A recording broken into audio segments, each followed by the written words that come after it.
개인의 박 이재원입니다. 반갑습니다.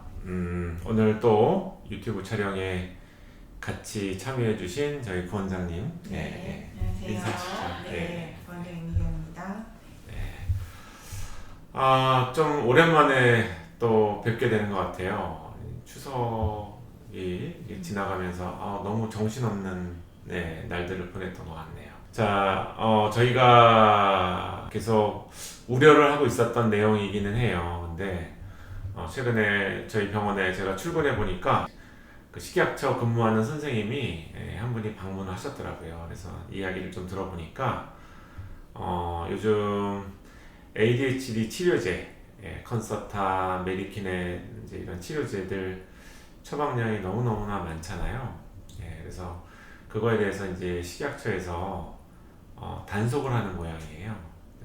그래서 저희 병원에서도 많은 분들이 이제 약을 타가셨었는데 그 중에 한 2분 정도가 이것저것 여러 의료기관에서 동시에 이제 약 처방을 받으셔서 그 리스트에 올라가 있더라고요. 그래서 그분들 조사 차원에서 이제 나오셨더라고요. 처방량이 너무나 많아지다 보니까 이제 이런 일이 있을 수밖에 없겠다 이렇게 예상을 하고 있었거든요. 그리고 이게 우리나라보다는 이제 미국이나 이런 데서 훨씬 더 오래 전부터 치료제 처방량이 너무 많이 늘어나고 있다 이제 이렇게.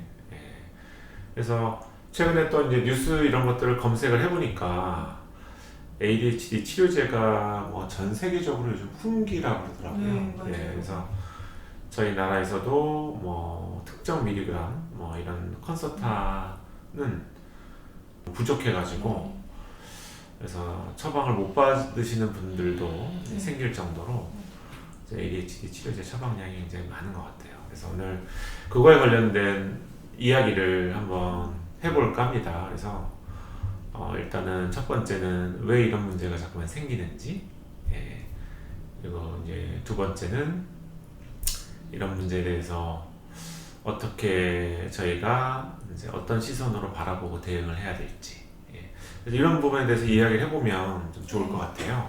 최근에 한 10년 동안 뭐 통계마다 좀 틀린데 전 세계적으로 한 7배에서 한 10배 정도 ADHD 치료제 처방량이 많아졌다고 해요. 근데 이거는 제가 봤을 때는 그러면은 왜 이렇게 ADHD 치료제 처방량이 많아지고 있느냐, 제 생각은 어쩔 수 없는 자연스러운 흐름. 왜냐하면은 현대 사회가 될수록 경쟁이 굉장히 치열하잖아요. 그쵸. 사회가 굉장히 빨리 돌아가고 경쟁이 치열하고, 그래서 조금 더 내가 각성되어 있고 조금 더 내가 에너지를 내야 되기 때문에 ADHD 치료제와 비슷한 분류를 왜 누트로픽스라고 이야기를 해요. 이렇게 검색을 해보면 거기에 해당되는 것들이 쫙 이제 나오는데, 그 중에 대표적으로 이제 이 신경계 흥분을 시켜주는 이런 것들 중에 ADHD 치료제도 포함이 되어 있고요.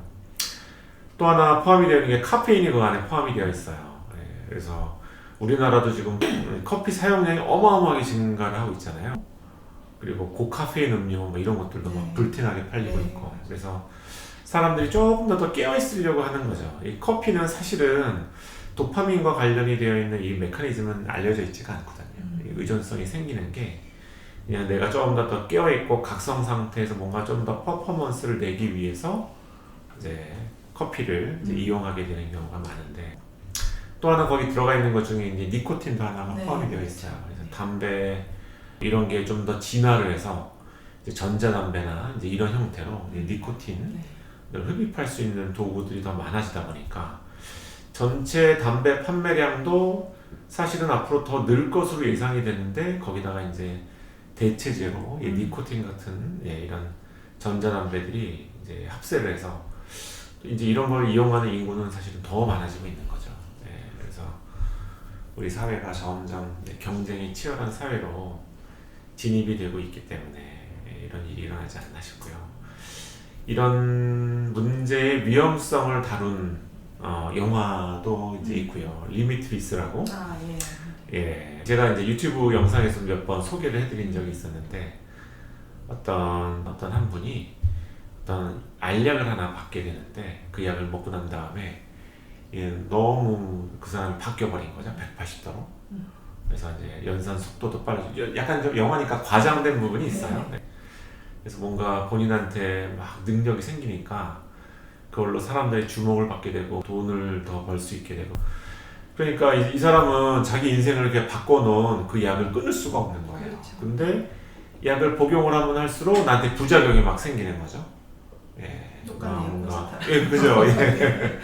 이 컨서타나 메디키넷 이 종류도 사실 마찬가지입니다. 어떤 분들 이 컨서타나 메디키넷에 대한 이런 심리적인 의존 또는 신체적인 의존이 너무 심해서 이 약 없이는 아무것도 못하는 상태가 되어버리신 거예요. 운동 선수가 도핑 약물을 투여하고 운동 경기를 해서 좋은 성적을 내는 게 과연 그 사람의 어떤 능력으로 인정을 받느냐, 약간 좀 편법이고 그 사람의 능력으로 인정받지 못하는 거죠. 그래서 컨서타나 메디키넷이 약간 그런 성향이 있습니다. 정상 사람들이 사용을 했을 때 뇌 기능이나 이런 게 이제 정상적인 기능을 갖고 있는 사람들이 이거를 사용을 했을 때 내가 낼 수 있는 이런 수준보다 훨씬 더 높은 이런 퍼포먼스를 낼 수 있는데 그 기간이 굉장히 짧아지는 거죠. 예. 그래서 며칠 전에 이제 저한테 왔던 어떤 친구도 제가 이제 그렇게 복용해서는 안 된다라고 이야기를 하기는 했는데 약을 좀 땡겨 먹었더라고요. 예, 시험 준비를 한다고. 그래서 약을 땡겨 먹었는데 이게 처음에는 효과가 좋아가지고 막 뭔가 본인이 열심히 했는데 이제는 약에 내성이 생겨버린 거예요.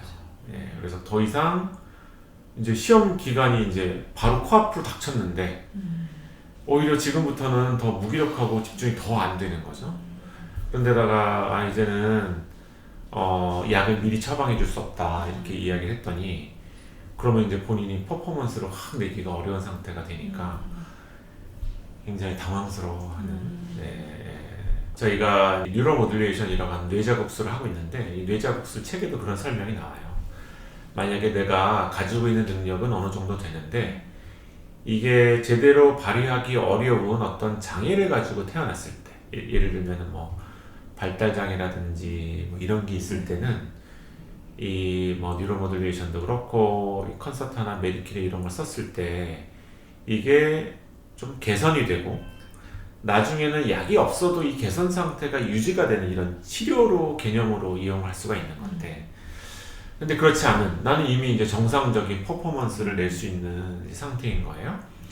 근데 여기서 약을 먹어서 내 능력이 좀 부스트 되는 효과 이게 생긴 거는 이거는 약 없이는 절대 이룰 수 없는 거죠. 그렇죠. 네, 약을 먹어야지만 이런 상태가 될 수가 있는 거죠. 저한테 오고 계신 어떤 선생님이 있으신데 수술을 하는 의사 선생님이세요. 근데 그 선생님도 옛날에 전공의 때 수술할 때 조금 더 내가 긴장도 하고 좀 더 잘하려고 그거를 복용하셨었는데 그때 그래서 도움받은 기억이 이게 너무 크게 남아있는 거예요. 그래서 이제 지금도 그 약이 없으면 수술하기가 조금 겁나고 이렇게 약간 이제 의존성 이런 게 생기신 분들도 꽤 있거든요. 제가 생각했을 때는 이제 원인은 이런 게 시대가 복잡해지고 이제 SNS가 이제 이게 뭐 일반화되고 이러면서 전 세계 사람들이 어떻게 사는지를 너무 쉽게 볼 수 있는 환경에 처해 있기 때문에 이 안에서 또 경쟁이 더 이제 심화가 되는 거예요. 그러면서 내가 조금 더 퍼포먼스를 더 올릴 수 있는 이런 것들을 막 찾고 막 보다 보니까 이런 이제 ADHD 치료제나 이런 것들이 원래 목적, 병을 치료하는 목적 이외로 좀 남용이 되는 경우가 굉장히 많고요. 그래서 이제 우리나라 ADHD 치료제 이렇게만 검색해 보셔도 공부 잘하는 약으로 이게 너무나 알려져 있어서 지금 수능 앞두고 이 약에 대한 수요 이런 게 더 늘어나고 좀 풍기 현상을 보일 것 같다 이런 예측까지 나오더라고요. 제가 봤을 때는 이거는 이제 질환 치료로 이용을 하는 게 아니기 때문에 사실은 바람직하지 않은 방법이기는 하죠. 이 문제에 저희가 이제 대응하는 방법은 좀 정확한 검사를 해서 정말 ADHD가 분명한 어떤 병적인 상황이 아니라고 한다면 이런 치료제를 이용하지 않는 게 좋을 것 같고요. 그리고 이제 저도 점점 ADHD 치료제 중에 이제 의존성 중독성이 없는 약들, 뭐 아토목세틴이라든지 뭐 이제 캣베이라든지 이제 몇 가지 어떤 약제들도 있거든요. 이런 것들은 이게 의존성 중독성이 생기질 않아요. 그런 이제 브레인을 도핑하는 것 같은 효과가 생기지 않기 때문에 좀 이런 안전한 치료제 쪽으로 좀 처방을 하려고. 그리고 비교적 이제 치료제도 고용량이 아닌 좀 저용량으로. 그래서 이 컨서타나 메디키넷 같은 치료제들은 아주 만족하면서 복용할 수가 없습니다. 그래서 제가 저희 환자분들 오면은 매번 말씀드리는 이야기인데, 저한테 진짜 그런 환자가 왔었거든요. 이제 컨서타를 이제 54ml 2개, 108ml를 복용한 거예요. 그런데 수능 볼 때 이 집중이 안 돼서 수능을 실패했어요. 그래서 이거를 이렇게 먹었는데도 이게 집중이 유지가 안 된다. 그래서 제가 이 약은 그렇게 먹어서는 안 된다. 이거는 내성이 생기는 거기 때문에 또 어느 일정 수준, 한 30ml 이상 수준이 넘어가게 되면 그럼 뇌 안에 여러 가지 호르몬들이 고갈이 일어나기 때문에 평상시 내가 낼 수 있는 퍼포먼스도 내기 어렵게 된다. 그래서 결국 당신이 수능이나 이런 데 집중이 어려웠던 게 이제 그런 것 때문에 그런 거다. 내가 너무 피곤해진 이런 상태. 그래서 이제 그분한테는 그냥 한 10ml, 20ml 정도만. 없으면은 너무 아무것도 이제 할 수 없는 이런 상태가 되고, 또 이제 집중력 검사상 이제 ADHD 패턴도 나오고 있어서 한 1, 20ml. 뭐 전혀 만족스럽지가 않죠. 근데 그래도 안 먹는 것보단 낫다라고 생각을 해라. 나중에 이제 모의고사나 시험 볼 때 10ml만 더 올려서.